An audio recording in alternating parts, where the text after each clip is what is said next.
I think we're Okay. going. Yeah. Yeah. So what I wanted to do is run through this this outline I have of the zeitgeist. And so many people have asked me, what does Zeitgeist mean? Zeitgeist is basically the German word for the spirit of the times. And it's basically like the cultural trends, I guess is the simplest way of putting it.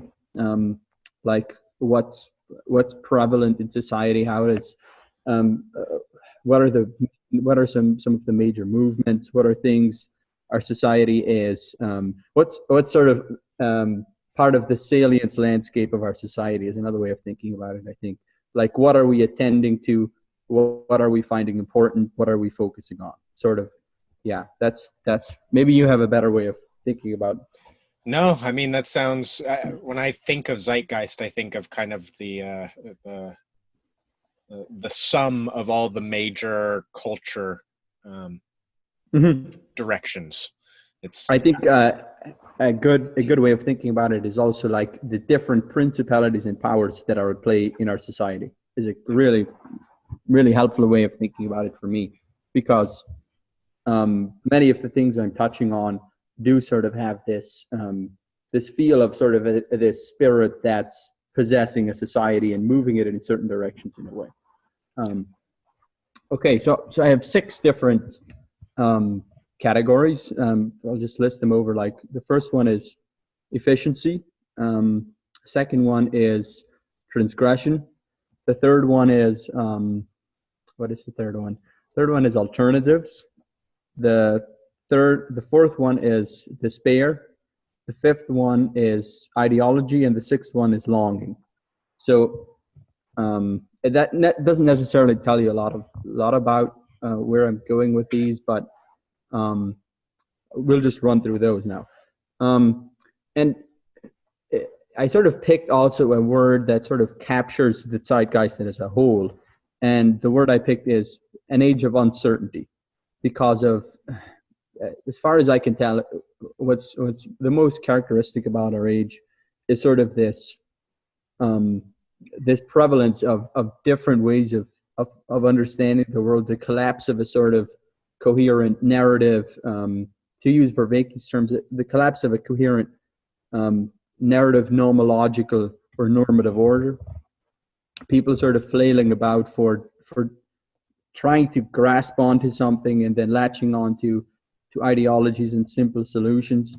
Um, but just this general sense of uncertainty and not being sure of you know of who we are, like our identities are in flux, not sure of where we should be headed, not sure where our what we're not even sure about practically anything.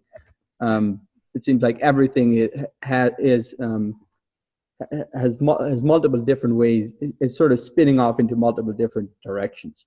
yeah. Um, I almost think of it as like a song with no bass or drum, right? It's all just mid-tones and treble, but there's nothing kind of like stabilizing or acting as a yeah, yeah, ground, a basic beat that everyone's kind of at least there's no common ground for anybody, which yeah, creates yeah. kind of sharp spiking out as people, like you said, kind of grasp or desperately move towards something to give them a sense of normalcy or security.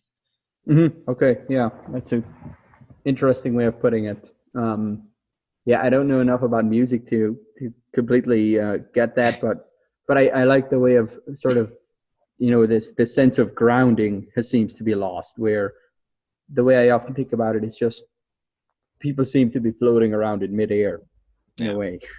yeah. um, but so let me sort of run through the different categories. So the first one I have is what I call efficiency. And what I mean by efficiency is sort of this ethos of efficiency, where the ultimate goal is to be more efficient, to have the maximum gain for the minimum amount of effort.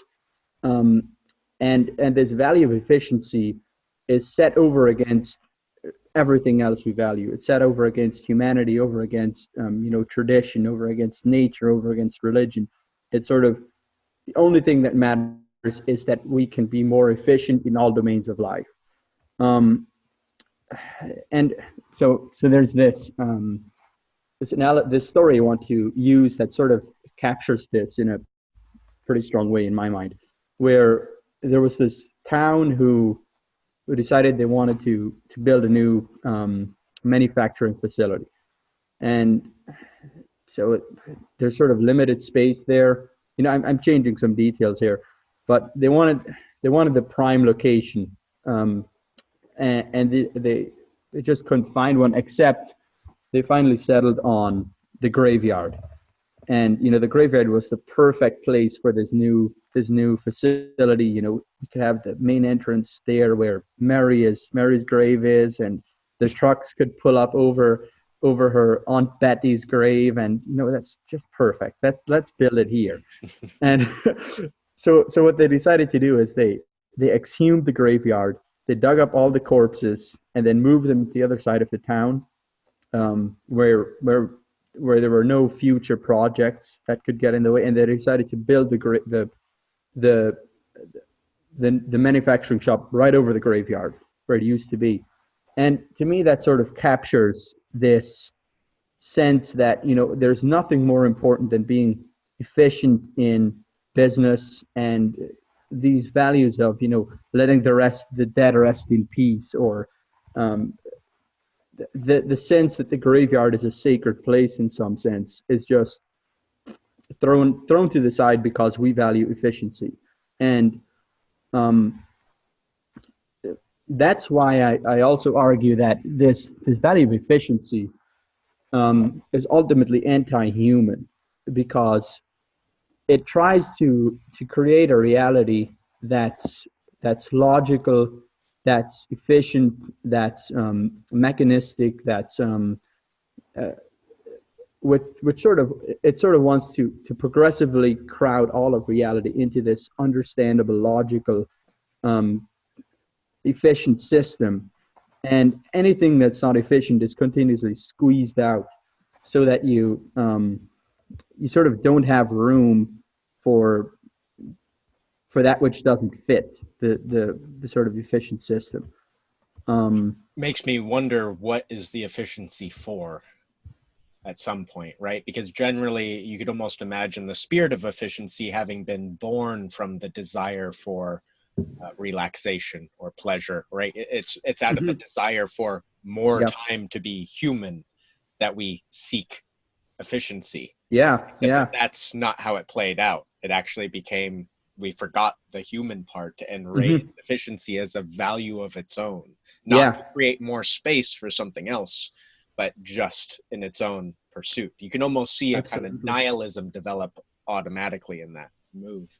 It seems to sort of have slipped out of human control, in the sense that we're being led around by the nose by efficiency, right? It's sort of this notion that just progress in technology for the sake of progress in technology is good, no matter what we're progressing towards, or what our goal is, or what impact it has on traditional human society, or whatever. It's just, we need to get more efficient and more rational and more logical, and there's no thought about what that squeezes out. Yeah.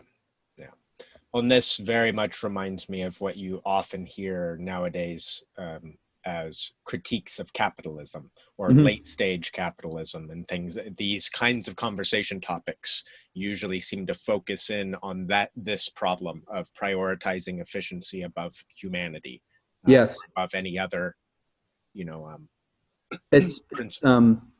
it's essentially a view of reality which sees reality essentially as a machine.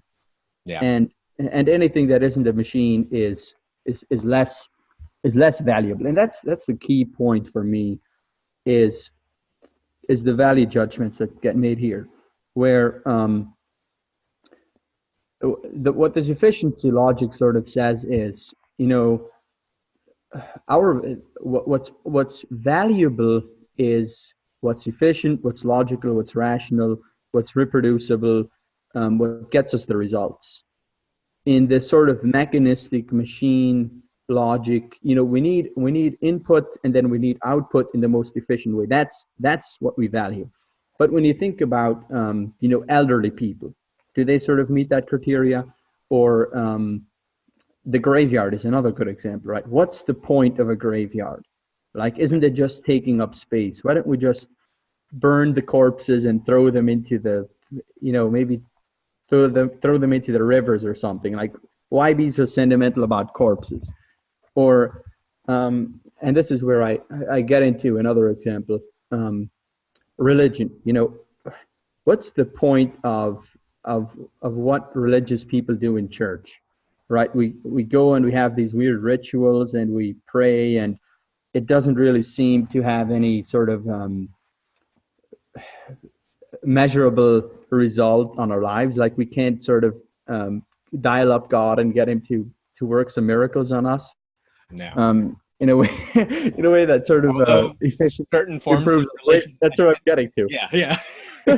but then you have sort of something like the prosperity gospel, which essentially says, okay, we want our religion to be as efficient and rational as possible. So let's create a God who's essentially a cosmic slot machine, where if we insert the right prayers and think the right thoughts, we're going to get the right results. And the more results you have, the better your faith is. So it's sort of this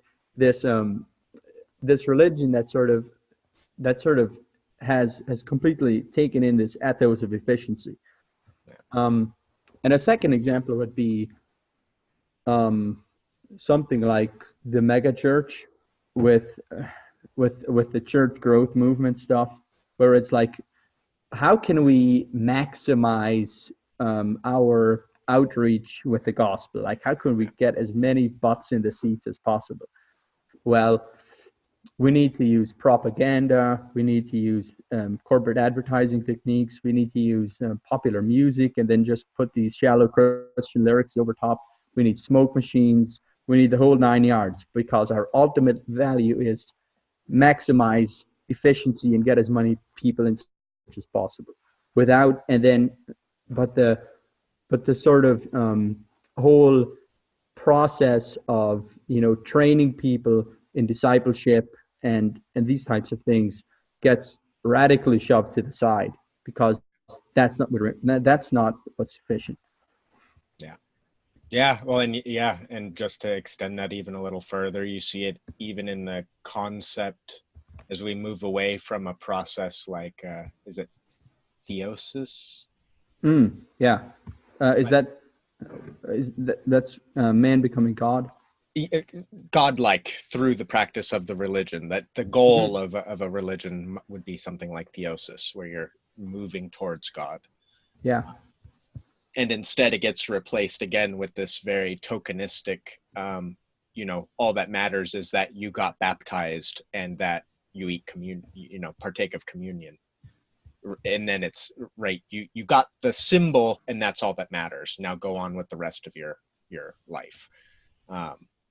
It's part of that has a lot to do with certain sort of anxiety over works righteousness in certain Protestant circles, where they get sort of very nervous about discipleship, or probably characterized, or maybe not. There's definitely people who believe that, but they get really angsty about things like discipleship or following after, or radically committing to the faith, because they think that's sort of a way of earning your salvation. And it implies a hierarchy when you have those trying harder than others to follow. That's like that 1-speed or 2-speed religion type. You have the lay person, and then you've got like the monk class or the priestly class who have taken on extra vows and have gone about life in a way that they can pursue the religion at a different rate than the average person. Mm-hmm. But Protestantism quite distinctly tries to get rid of that, with Yeah, the yeah. lowering of the priest as just being another of the many. Just not. Well, There's clear value there, but in the sense that another way to look at it would be, well, ideally, you're raising everyone up to the priest yeah. I mean, class, but yeah, I think that's what it was. What it was intended to be. yeah, Yeah, I'm not even sure. I don't know enough about neither do I. Lutheranism or Calvinism or whatever. But I know, for example, in Anabaptism, which is the tradition I'm from, that's definitely what the goal is everyone is supposed to be the priest. Like everyone is supposed to be on is it the 1 or the 2 speed? They're supposed to be on the highest level speed. I think the 2, but yeah, I don't know what the actual order Probably is. 1. Yeah. But yeah, The other, just a brief thing that popped into my head when you were talking too was how it seems like one, perhaps the major effect you were focusing on there is that this idealization of efficiency has the effect of destroying the categories of sacred and profane. Oh yeah, Because definitely. it just erodes away at it, right? In the desire to figure out what the best answer is, we actually not only remove the idealism around what is sacred in the case of your graveyard, but we also lose the sense of profane in the sense of exhuming a dead body, right? There's 2 aspects to it. The graveyard is sacred, but it's balanced with that sense of sacredness by in a sense profaning death. But it could Not be quite in getting other it. more blunt ways. So say the relationship we have with waste products, or I don't know, you could go a lot of different directions towards the profane direction, where efficiency can break apart the category of it. I'm not quite getting where you're going with that. I mean, I definitely see how efficiency sort of squeezes out the sacred and just says, the sacred isn't efficient enough for us. But I don't quite get what you mean with profane. Could you say more? Yeah. So, well, I guess a really or perhaps blunt or obvious example would be, say, for instance, a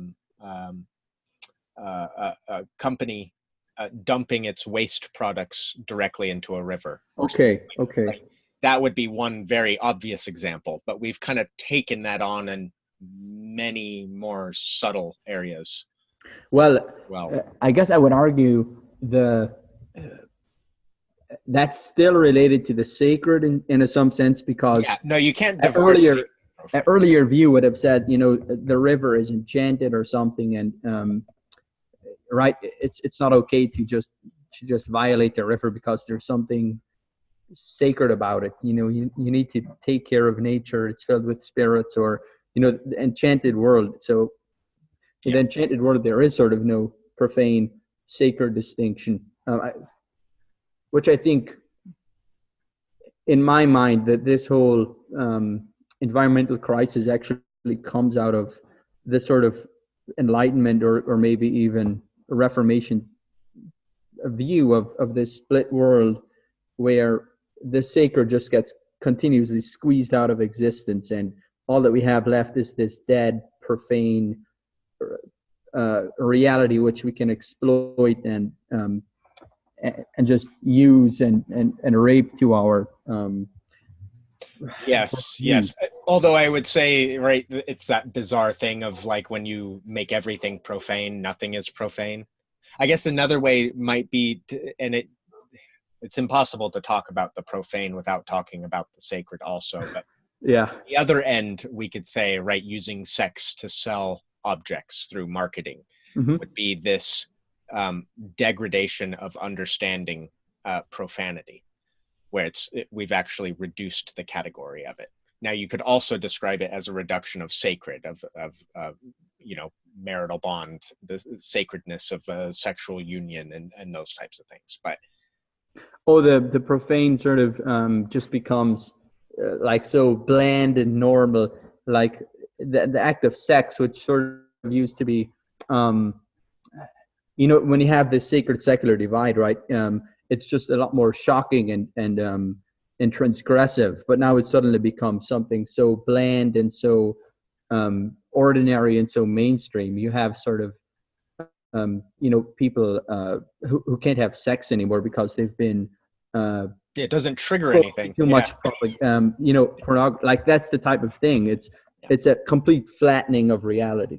Yes. Yeah. Yes. Okay. Can move on to the second category, or if we have more to say here.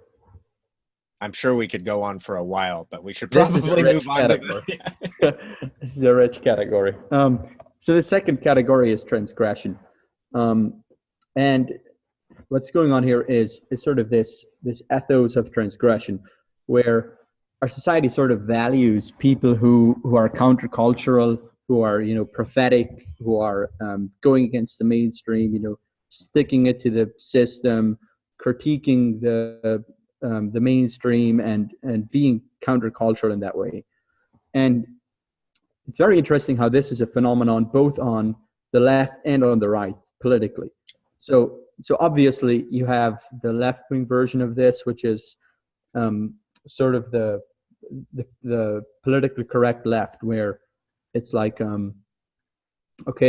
we are going to critique Western civilization for being patriarchal and heteronormative and sexist and what have you, and we're going to point out all the ways our society is racist and homophobic and sexist, and we're going to critique the institutions, we're going to critique the justice system, critique our governmental system, critique our institutions, our traditions, whatever.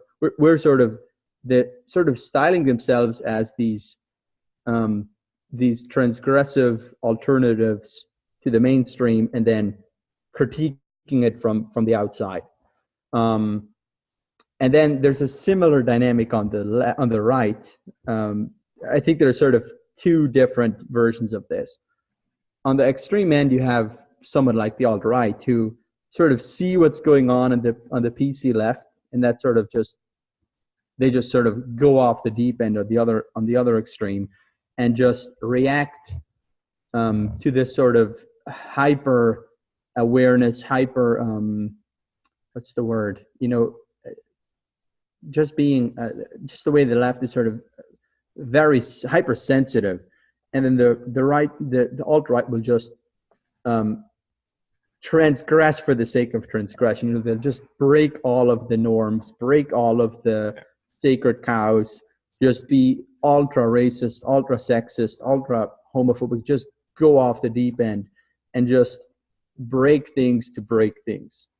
And I could maybe read you a quote here from, there's a really good book by Angela Nagel called what is it called? It's sort of on the rise of the alt-right, and she sort of points out this dynamic between the alt-right and the PC left, where they're sort of engaged in this agent arena death spiral, or where like the PC left will be sort of very hyper, they'll be hypersensitive. The right wing will sort of notice that, and then they'll poke at them, and then the left will react, and then there's sort of this death spiral into more extreme versions of where everyone started out. So that's the extreme version, and then there's also a bit of a more mainstream version of this on the right, where you'll have someone like Joe Rogan, when he says being traditional is the new punk, where like by embracing traditional values, by embracing traditional marriage or whatever, you're sort of going against the mainstream. So because society has sort of moved further away from traditional categories, and return to traditional categories is sort of being styled as rebellion, the new transgressive. Um, There's also the segment of the right where it's not necessarily set up in direct opposition to the concept of the left, although some of that is present, but actually as also, much like the left, a critique of power systems, except that it's directed towards different power systems. It's not directed towards companies, it's directed towards Hollywood. And that's where you get like the QAnon phenomena and the like really intense conspiracy theories, or the flat earthers, or those are all right-leaning movements. Yeah, that's heavily right leaning movements. Yeah, yeah, that's a very good point. Um, I was gonna say something similar where you have sort of characteristics of how this transgressive critique is done, or you have sort of from the left sort of a historical deconstruction of of, for example, Western civilization, and they'll say things like, okay, just look at this patriarchal history and how the entire Western canon is sort of filled with this patriarchal bad stuff, and you'll sort of see alternative histories on the right as well, where maybe someone like, you mentioned this to me once, someone like Bronze Age Pervert, is that the guy who wrote this book about sort of this nostalgia for this this primordial masculine past or something. I think the movie Fight Club is an interesting thing to bring in here, where there's sort of this same deconstructive tendency, but this wanting to return to this primordial past, right? There's this great line by Tyler at one point where he says, my vision for the future is sort of this desolate cityscape with vines going up the Sears Tower and the abandoned Rockefeller Center, and people beating out corn and laying out venison to dry on the abandoned highways, and what was the other one he used? But just sort of this return to this primordial past where somehow the strength or the vitality or who we are really supposed to be is to be found. So there's that. That's a very powerful motive in big sections of the alt-right, which Bronze Age Pervert would be part of, and there's a handful of those, and it goes back a ways too. Yukio Mishima, I don't know if you've come across him. He was a Japanese author after World War II, but he kind of, you see a lot of the same threads coming from that, and it is almost like this return to a warrior culture. It's very distinct with Yukio Mishima, because it was literally at the time period where Japan went from its extreme warrior culture past and present, and then suddenly flipped upon losing World War II and having its spirit kind of crushed.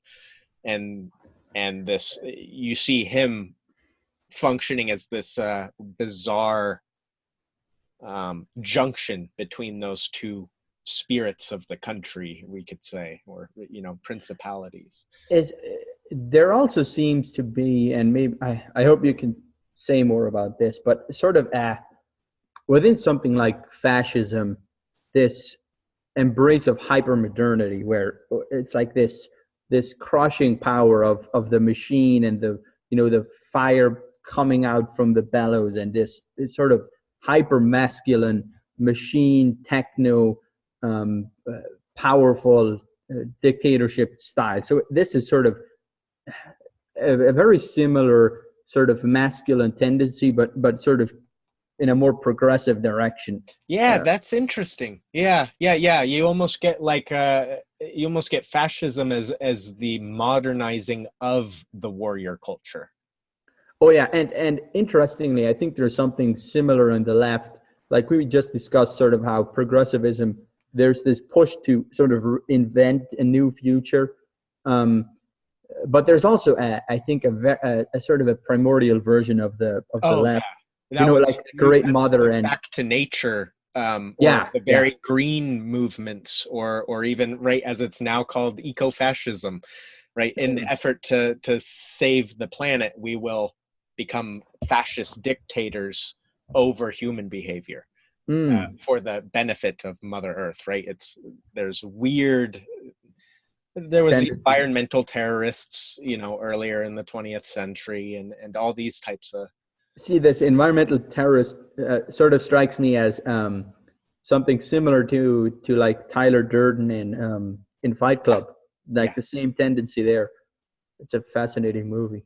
Yeah. Oh, and there's the and this was actually somewhat predicted by the postmodernists of all people, but one of the distinct qualities of a postmodern age is this recycling, this regurgitate, this go backwards mentality. There's no longer anything new. Everything is just reconsuming itself, rather than actually pushing forward. And it is kind of like that. We've been blinded to the future, so the panic response of everybody is to look behind them, right? Look backwards to that time where that used to be, where everything was great and perfect. Yeah. Okay. And it felt right. Make America Great Again was the winning slogan of our president. It's present across the board. Trump is such a fascinating figure because you could tie him into almost all of the categories I'm writing about here. Like he's very much, for example, a response to the sort of identity politics left, for example, because he's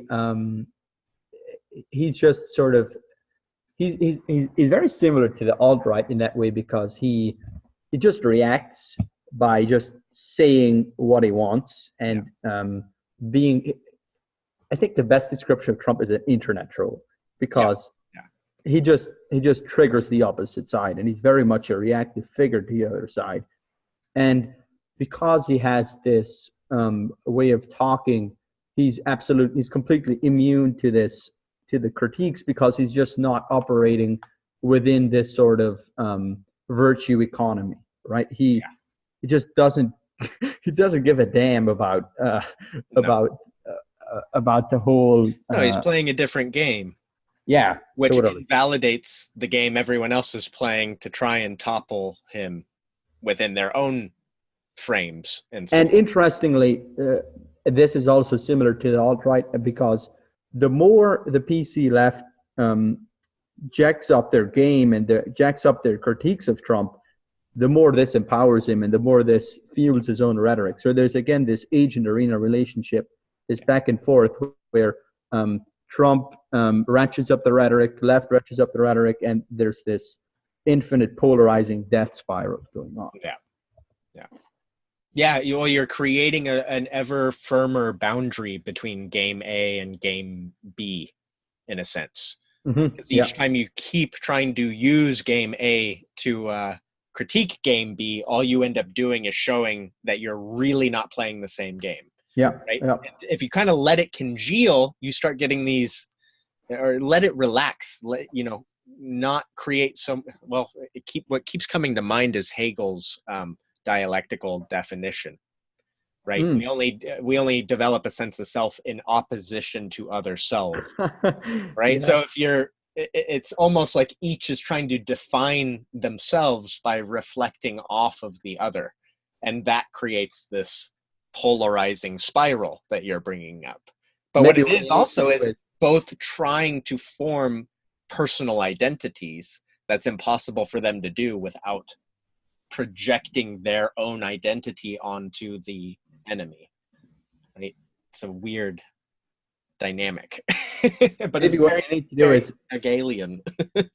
Maybe what you need to do is sort of have multiple identities. You sort of need to identify yourself against your own tribe, and then identify yourself against the other side, and then maybe some other tribes. That would be maybe that's healthier way to form an identity is uh, have these multiple sources of attention to get Yeah. yourself growing. When you create a more modular sense of yourself through that, as opposed to a pure polarizing structure, so that you're adaptable and you can cross enough into somebody's game to actually pull them closer towards a different pole, right? Because I have a picture in my head that would be a nightmare to describe in words. Is it the scale? Kind of, but it's multiple scales and how they, if you have an axis, you got this polarity, but you might have a diagonal. If you can get the person to agree to the diagonal game, you can pull them on that axis and they don't even realize that they're moving closer to center on the axis in which they had defined themselves in a polarity. Okay.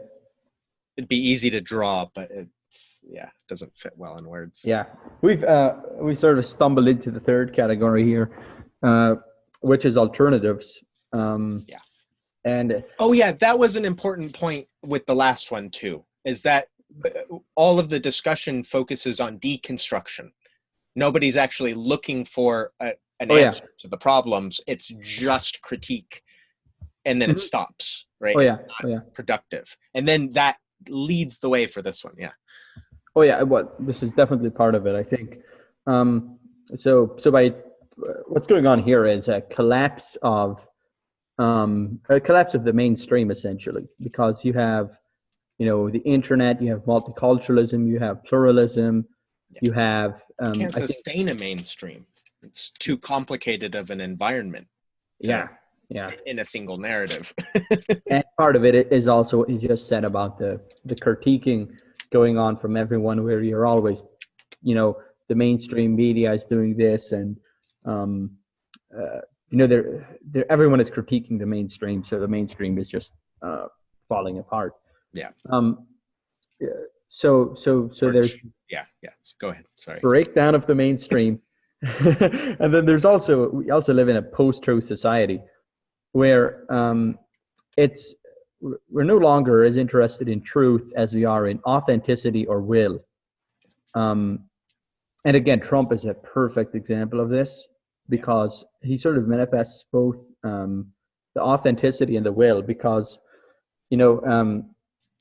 so what's going on with authenticity?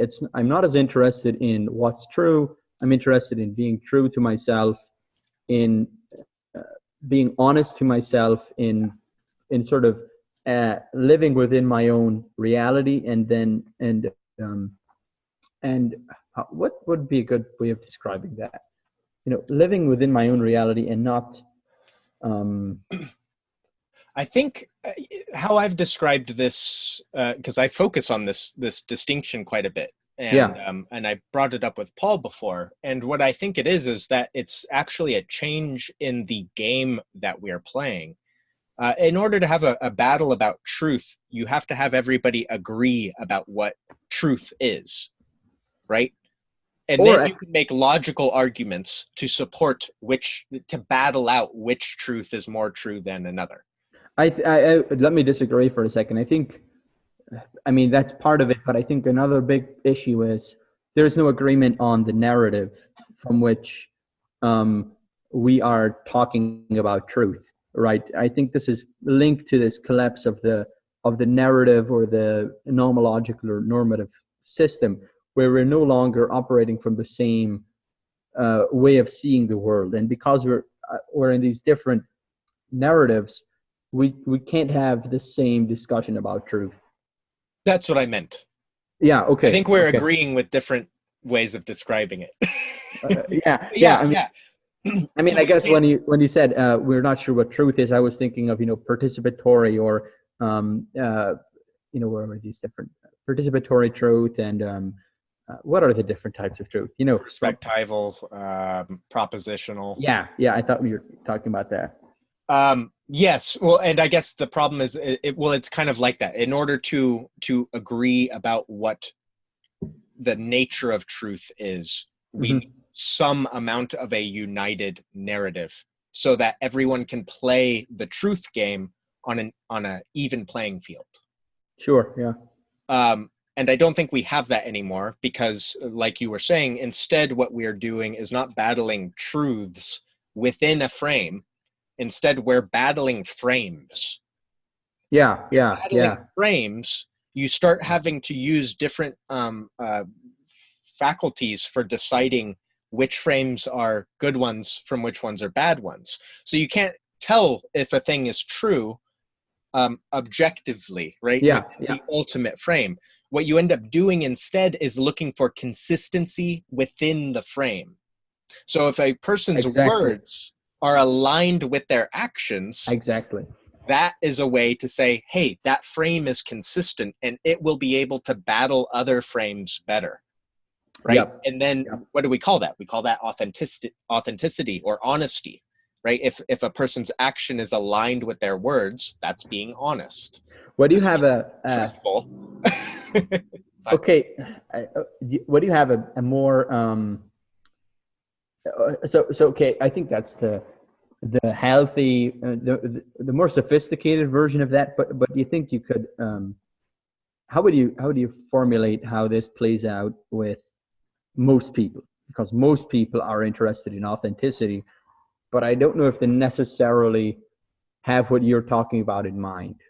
No, well, I think what ends up commonly happening is people have already, in a sense, subconsciously picked up on the fact that the game has changed. The Mm-hmm. problem is that it's very difficult to be an authentic person.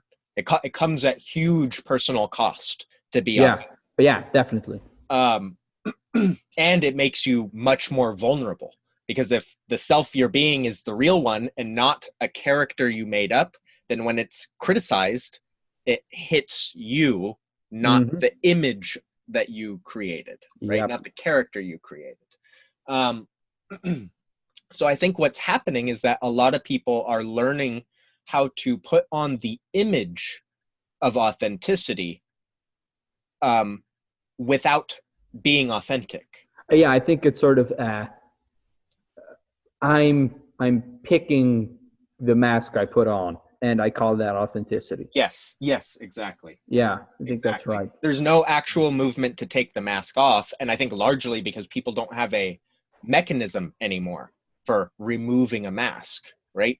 Especially outside of a religious frame. I'm not sure how you would do that, right? Because you need whatever the thing underneath the mask is, needs some sense of reality greater than your own concept of yourself. And think about it, what a religious community at its best is doing. It's people holding everyone accountable, right? It's someone saying, okay, you're not living up to the standard.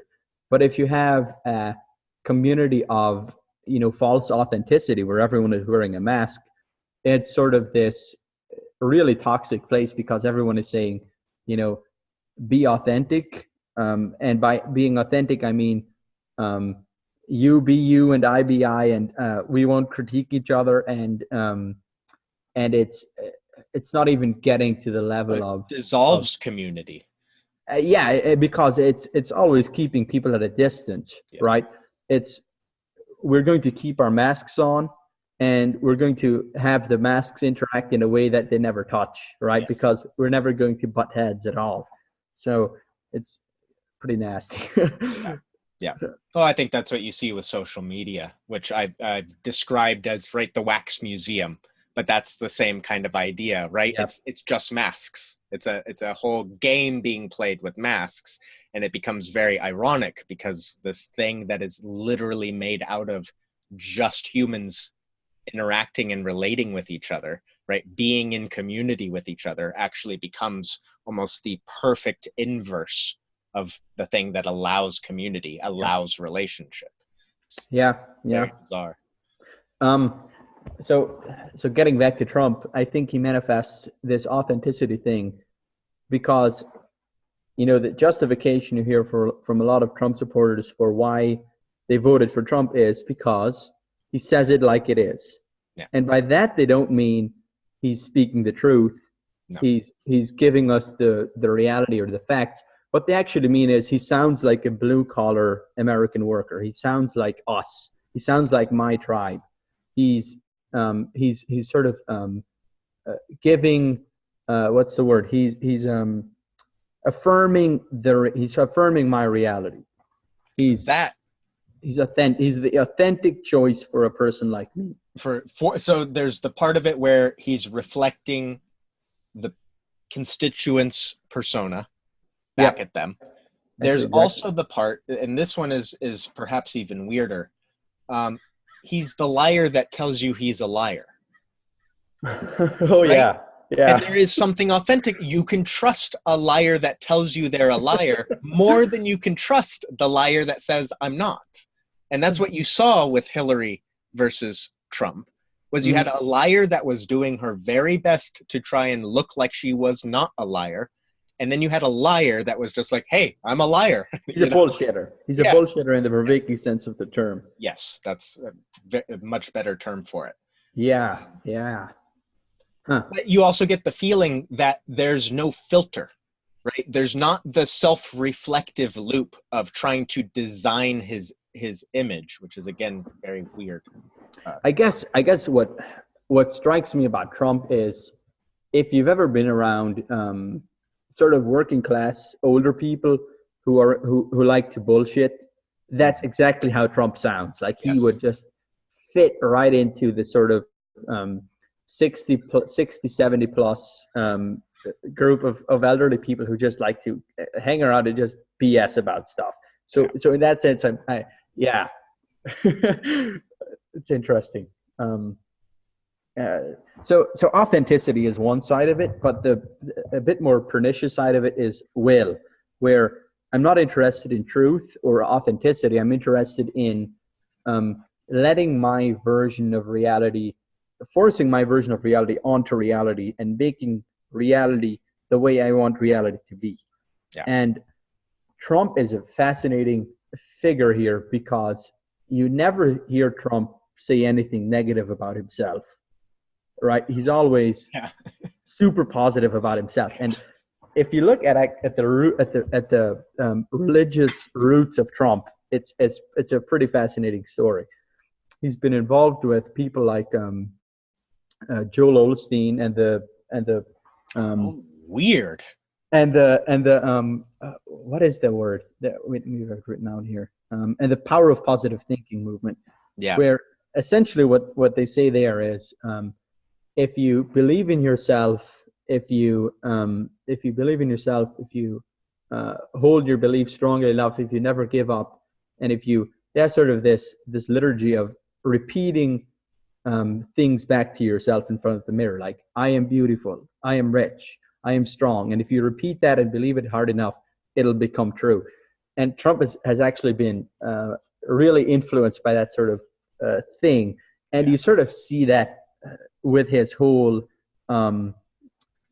turning the world into the way he wants the world to be, right? When a scandal comes out, he just gives his version of reality. His narrative. Yeah. And by repeating it often enough, it actually, in a way, becomes true, because his supporters believes it. He believes it. It throws the mainstream media into this total confusion, because who do you believe, the president or the media? And The side effect is that it makes the media, it reveals the media's narrative manipulation at the same time. Even if you can see it, because it's very obviously on display with Trump, when you watch the media respond, it suddenly becomes clear, hey, wait, they're just bullshitting too. They're just making shit up. They're doing the same thing he is. It's just they're doing it in the other direction. And again, that has this effect of throwing out our sense of truth and instead moving towards, well, which one do I trust? Well, this might be, again, the Trump versus Hillary thing, where you have the liar and the bullshitter going head to head, maybe. Something like that. Yeah. Yeah, that's a good point. But I just find that fascinating. Well, and that is interesting, because there is some sense in which we almost think of the liar as very cerebral, and we think of the bullshitter as very willful in the gut, right? So one is they're both doing the same trick. It's just one is doing it from above you and one's doing it from below you. And then the question becomes, which of those feels more real, right? You almost get the sense of like a pyramid. We're going to default to the lower level, right? Because it's making up the foundation of the pyramid. The will is always going to trump the intellect so long as we are stuck within that game, right? You have to build the pyramid all the way up to the intellect until you get to start playing intellectual games. But if you're trying to use the intellect to defeat the will, it will lose every time, right? It's not in the same category of forces. It's like, in order to have electromagnetism, you have to have nuclear interaction, right? And if you just try and overpower the nuclear using electricity, you'll lose, because one is just a more fundamental force. It's just more powerful. You can't get around it. You have to have stable nuclear interaction, then you get to play with electricity or electromagnetism. It's a goofy analogy, but hopefully it... I don't know anything about that, but oh yeah, I think I get the point. Yeah, it's more primordial, more powerful in a way. I think in a more it's the elephant. Powerful in a gut-based sense. I mean, the intellect has this more abstract power over time, where it's the rider and the elephant, right? If you can avoid a direct confrontation, the rider might have some chance against the elephant. But if you throw them into the same ring together, the elephant's going to stampede over the rider. Absolutely, yeah. Do you think the bullshitter is closer to the truth because he might be getting at some subconscious truths? Because I sort of think of the bullshitter as a Joker figure who's just trying to be funny and trying to, maybe I have the wrong image in mind, but he could actually be getting at some patterns. I think because he doesn't have the same malicious intent necessarily. He's just trying to have fun. Well, and I think that some of what we perceive is a consistency between his rider and his elephant are not at war with themselves, right? They're moving together. Whereas the liar is at war with their own elephant, right? They're beating the crap out of their elephant, trying to force it along a certain path. And it has this distinct feeling of unnaturalness, or almost like when you see a video of someone abusing their animal or something like that. It just like, something strikes you very compared to someone that, say, inappropriately deals with their pet in a different... my analogies are not working. We could just keep going. Okay. So what I have for the rest of this category is, the collapse of experts and the rise of alternative experts, like on YouTube or podcasts. The collapse of the mainstream media. You have alternative news, alternative facts. Rise of people like the IDW, who are sort of creating this counter narrative, and also interesting, the collapse of mainstream religion, and the rise of the nuns and the New Age and the spiritual but not religious, and the various patterns that are associated with those movements. So I describe this all as the cult formation part. So you've got the deconstructionists who are tearing apart the older systems from every angle, or at least revealing their inability to deal with the current world. And then the side effect is this reemergence of new pocket cultures that then start battling with each other and merging with each other and making these alliances and doing all these different types of things, which I view almost as this bottom-up emergent game to reestablish some concept of truth, upon a foundation of honesty to some degree, just because I don't think it can survive a cult battle without honesty. That's an interesting eschatology or something. So not necessarily eschatology, but sort of interesting it's on its way pattern. to eschatology. Yeah. The eschatology is the eschatology. Yeah. Yeah. It's interesting because I have some very similar thoughts, just from a more Christian perspective, where it's like this deconstruction will allow a more authentic version of, sort of a way of stripping back the idols and the layers and the whatnot, and allowing a more authentic, true, real version of Christianity to emerge. Yeah. It's going to be the only version of it that can survive through the stresses that have been placed on the old, dead. One way of describing this whole category of alternatives is the collapse of Christendom. Yes. Right. Yeah. Well, and it's very reminiscent of like the falling of the temple, and some of these older. Oh yeah. The structure has lost its life. It's lost its flexibility. It's become fragile out of this desire to form crystalline structures or images. And the side effect is that when now you have an earthquake or someone comes with a hammer or whatever, the whole structure starts falling apart. The positive side effect of that is that it allows room for new life to come in. You can almost imagine a gardener with a pruning or a forest fire that allows the forest to be, reborn healthier than its previous iteration. This gets back to the Fight Club scene, right, where this blowing up of the old order and allowing something more primordial to emerge, right? Yeah, it's the same thing. So this is this category. The next one is just despair, and here I'm just going to run through the meaning crisis, and I want to use the symbol of the zombie from Vervaeke to sort of describe the phenomenology of the meaning crisis. The homelessness, the loss of logos.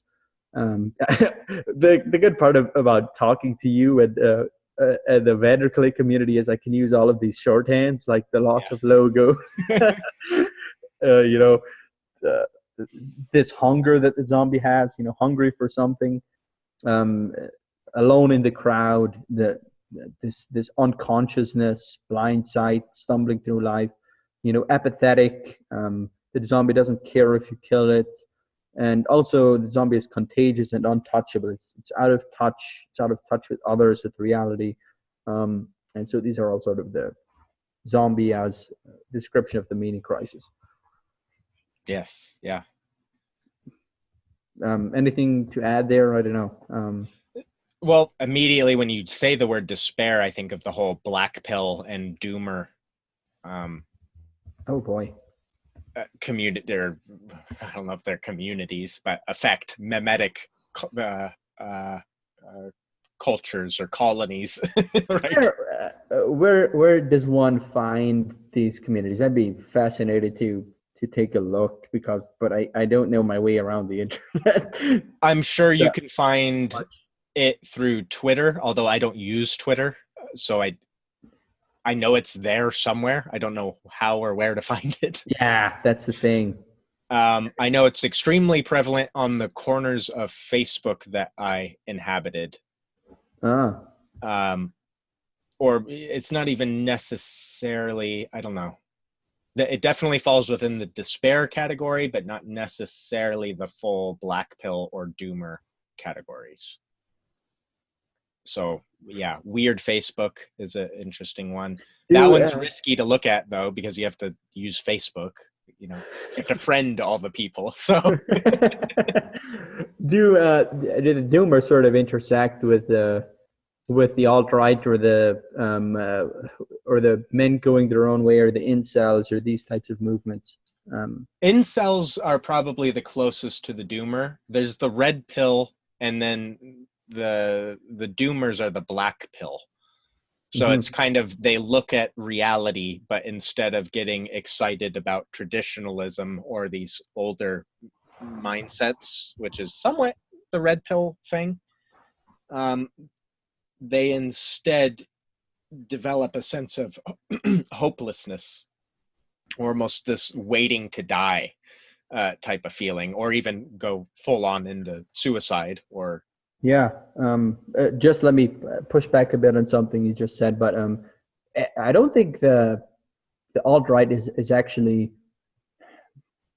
it depends what you mean, I guess, because we just discussed this primordial thing, but they're not very optimistic about tradition at all, because part of what separates the alt-right from traditional conservatism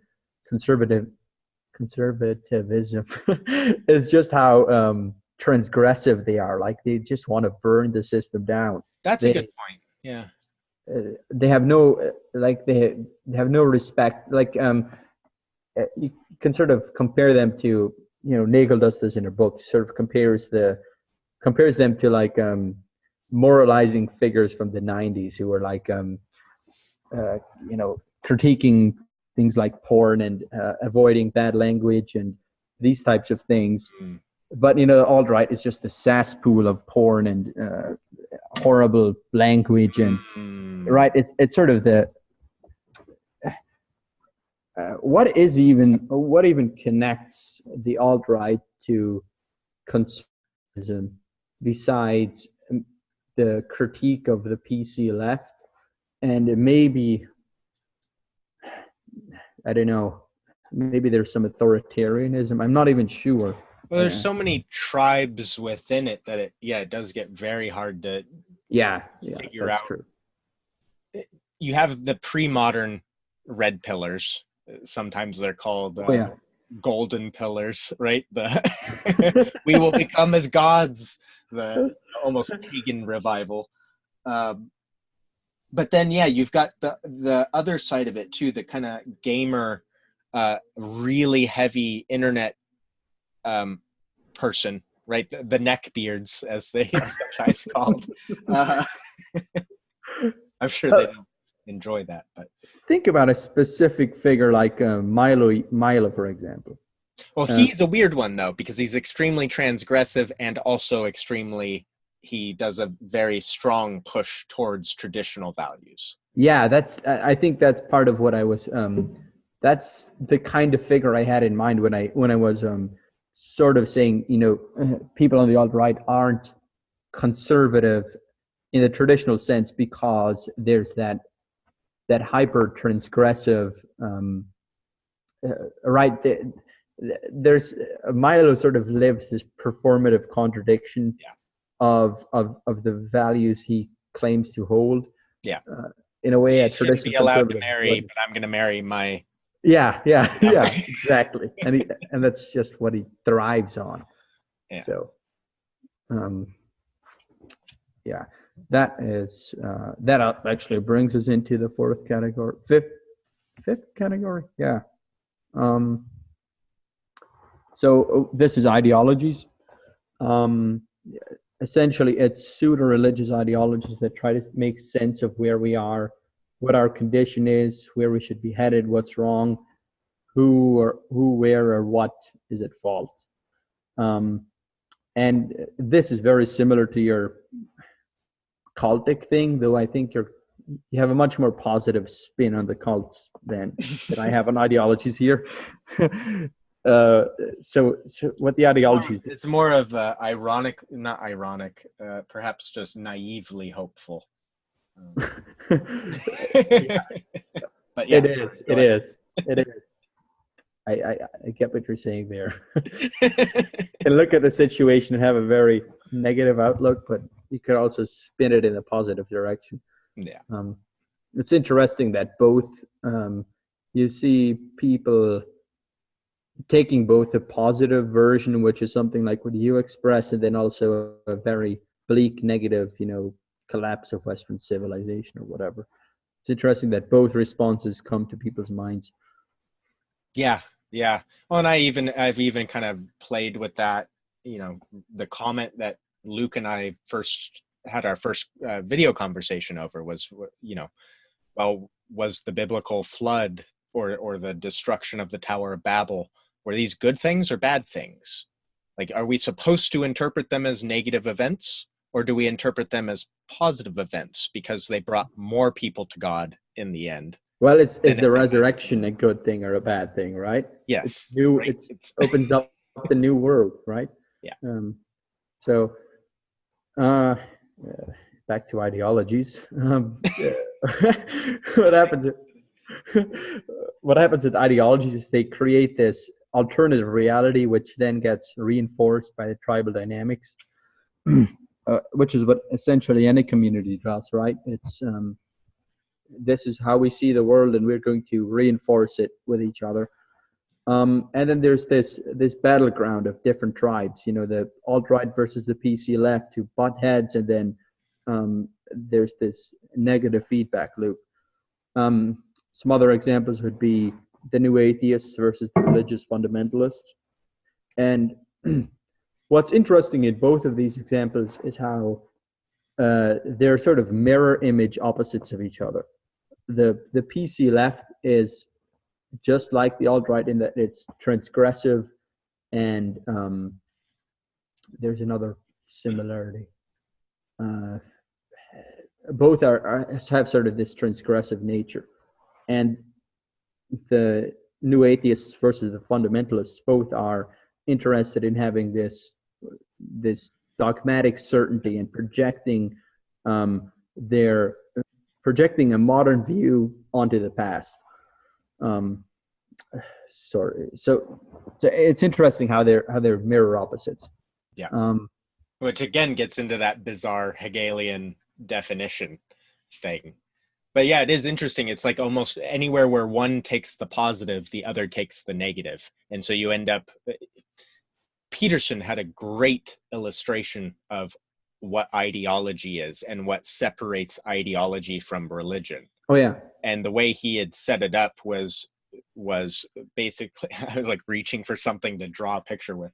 You have a positive and a negative for any, say, is. So I think the example he used was like the pioneers in America, or the formation of America.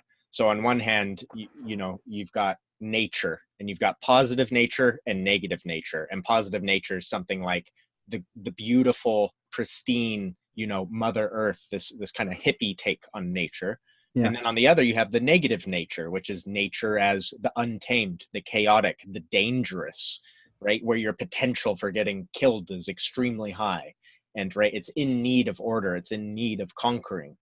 And then you've got, say, the native peoples, and you have the positive, the noble savage myth. And then you've got like just the savage myth, right?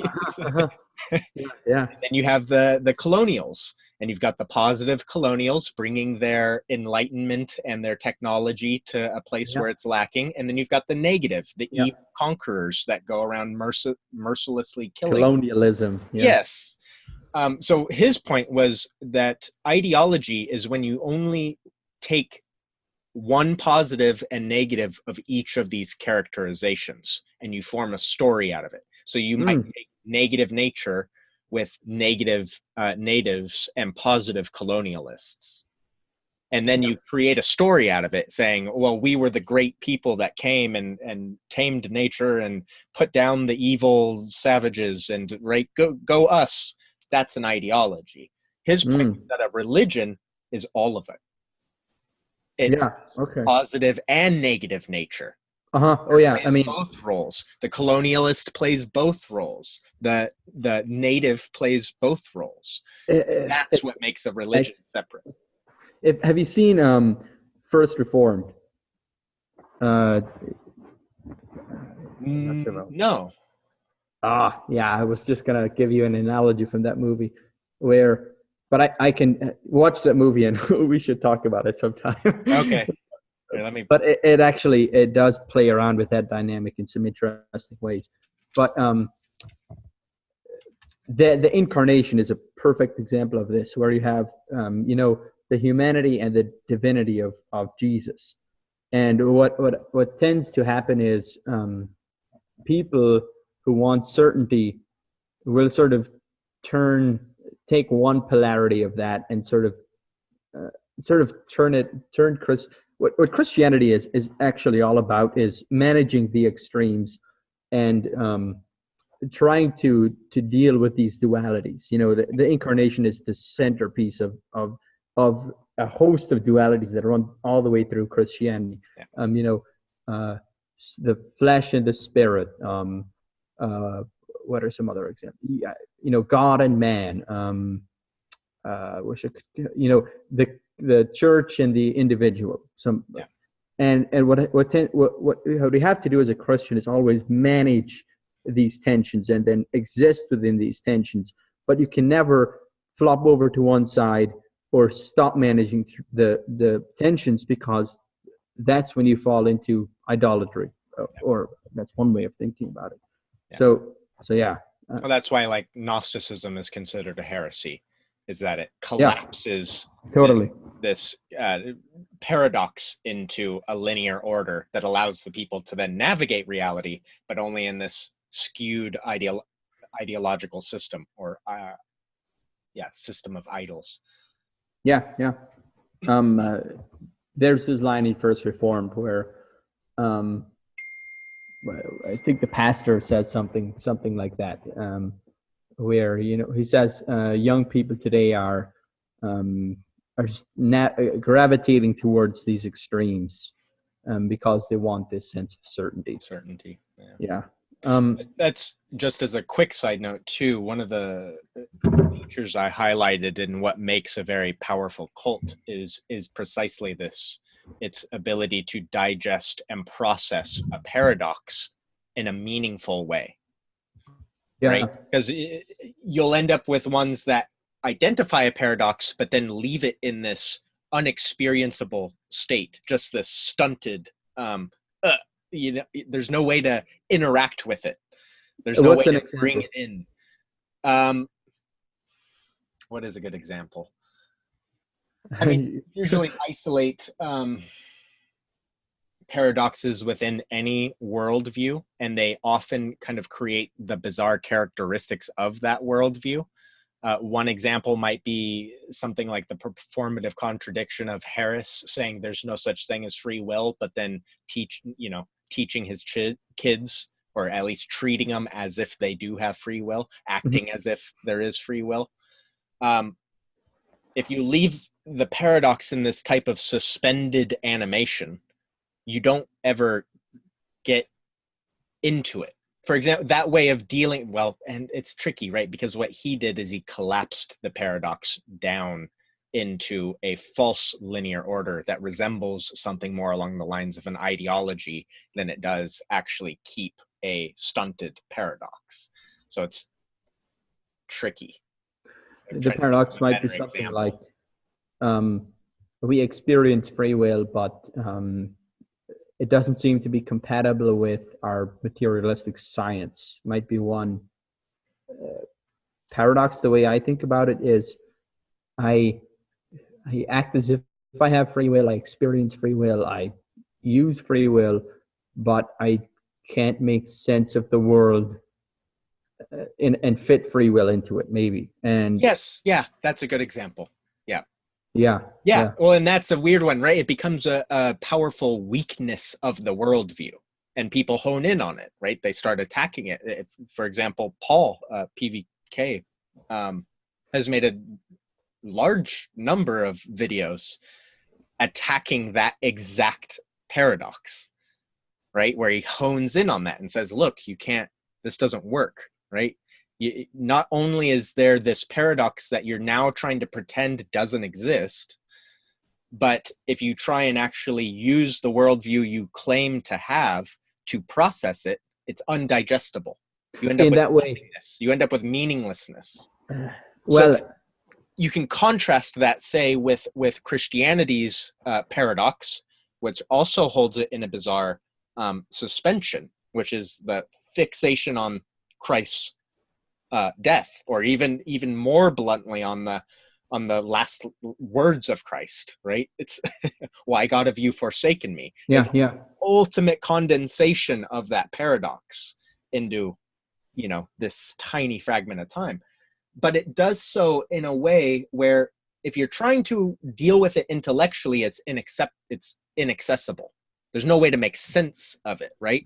But the way that it's set up within the narrative structure, you can experience it.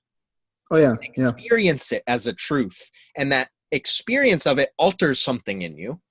And that altering of it in you is what the religion is. It's the work the religion does on you. Yeah. Changes something deep in there, pre-intellectualizing, There's this great piece of writing from Kierkegaard where he writes about the resurrection. You guys knew he was going to turn up here somewhere. Where he writes about the resurrection, he says, you can't, the only way to sort of make yourself believe the resurrection is to live the Christian life. And you'll discover you need the resurrection. You can't live without the resurrection. It's sort of, it's not this, I believe this thing. It's more like, I need this to survive. The resurrection needs to be true, or my life is an absurdity. So, yeah. Yes. And so I guess my point there was that, again, just in analyzing cults, that's a key factor of what makes one powerful. If you don't have that, you will lose the worldview battle for sure. The other part of that is that being able to do that with a single paradox allows you to process. It's like a skeleton key. It allows you to consume anything in the world, right? Because if you can do that, whatever that is, if you can allow a paradox to be experienced as truth rather than as just this contradiction or collapsing it into a nonsensical story, you can then apply that to the rest of the paradoxes of the world. Oh yeah. So that's what makes it the cults that are able to do that so robust, so powerful, is that they can create meaning across the world. Oh yeah, implicating it within the single instance. Gotcha. Okay. Let me read you a quote. I'm sort of trying to move this thing along. Sorry. No, yeah. But I'll read you a quote from Kill All Normies, which sort of gets at this alt-right PC left death spiral thing, which it's very helpful. Fascinating quote.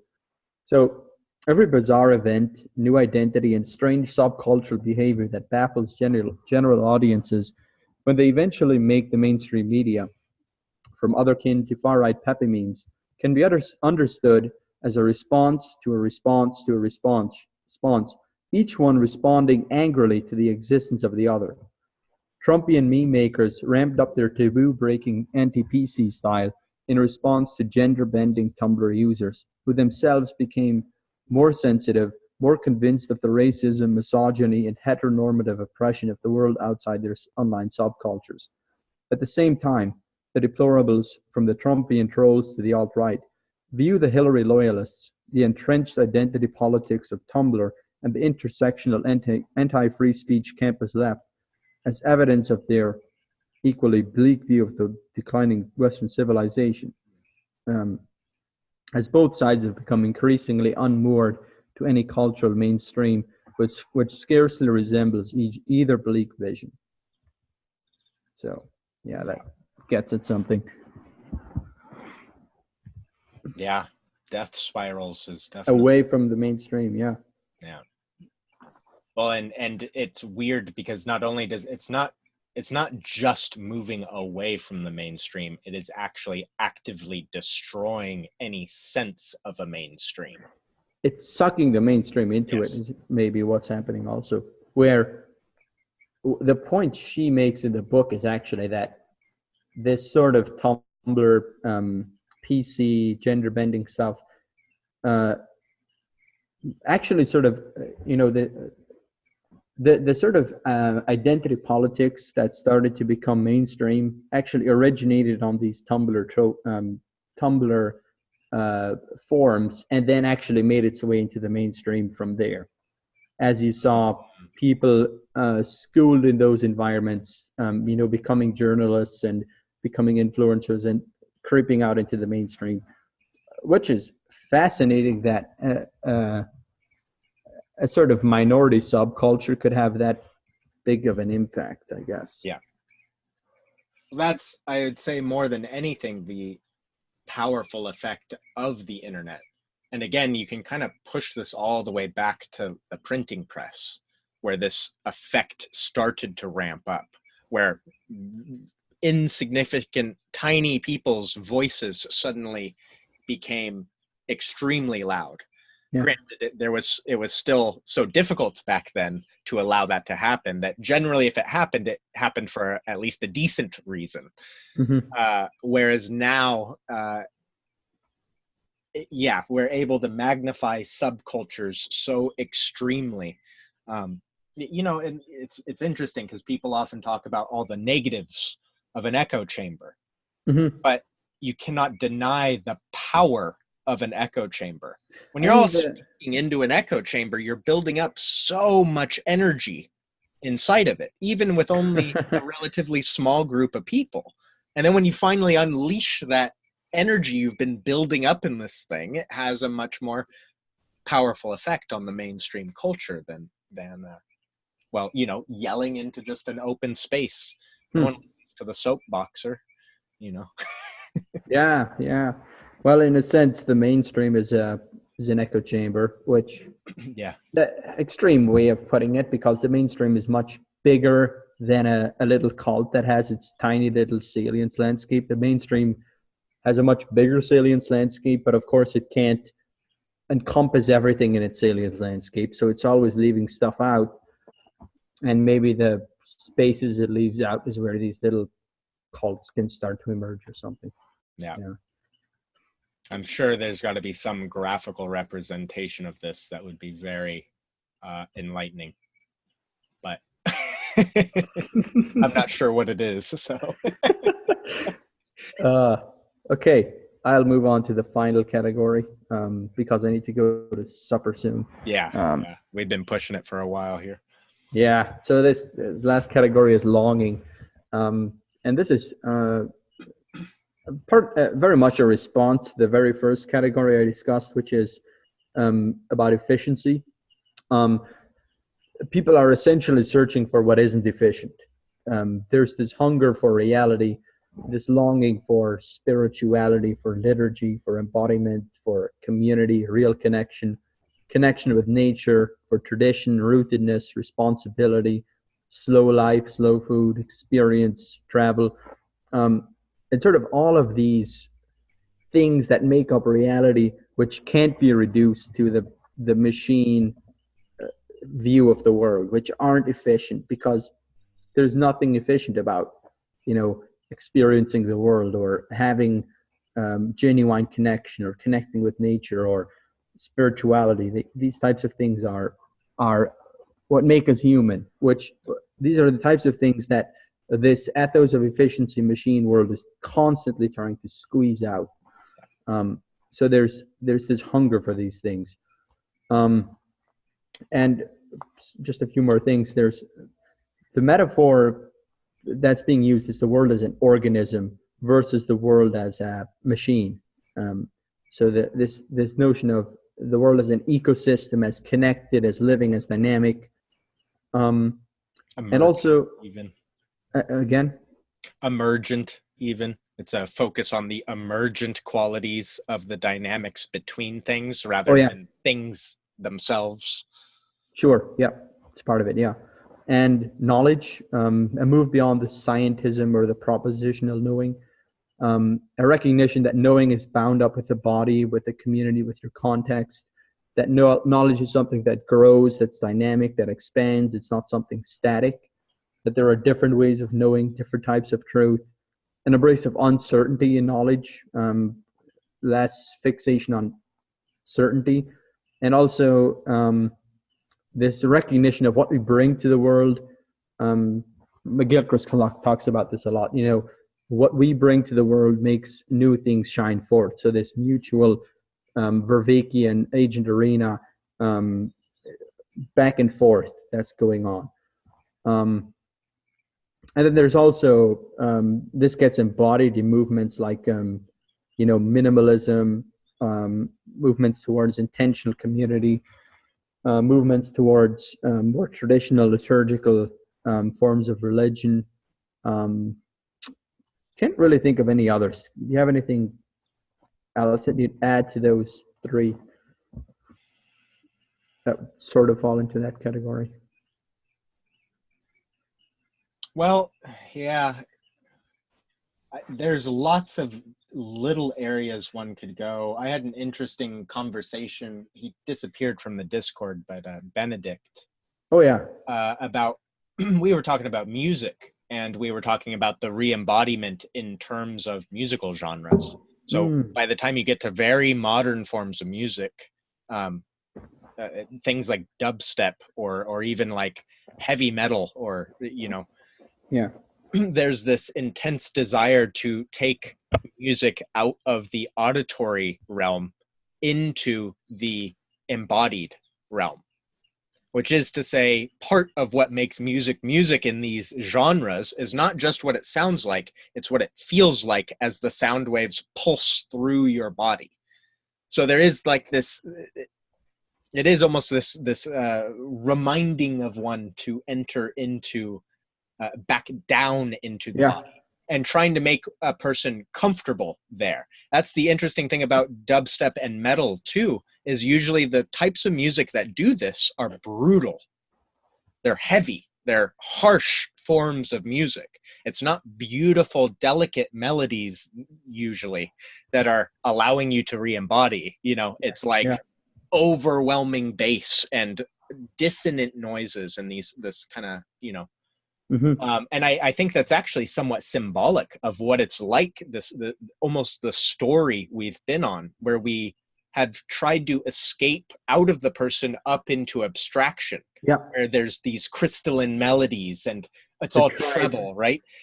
And then this re-entering into the body from that place, the body's such an uncomfortable place to be when you want to imagine yourself as this pristine abstraction. Right. It's got all these needs. It smells. You have to go to the bathroom. You have to eat. Like, you have to kill things in order to stay alive. Like, there's all these brutal aspects to it. And I think you see that actually embodied in a lot of these attempts to embody ourselves again, to become comfortable with being.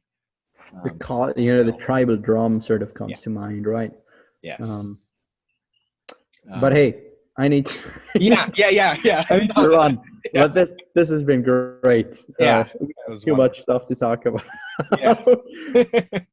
We're talking about everything essentially when we're talking about the Zeitgeist. So yes. Everything comes up. Probably done a whole video on just one of those. But I think we should do that sometime, I think. Yeah. We could. Okay. All right. That was wonderful, Julian. I'll send the recording over to you when I get a moment. Or send it to Jeff straight off. Yeah. Okay. That makes sense. Later. See ya.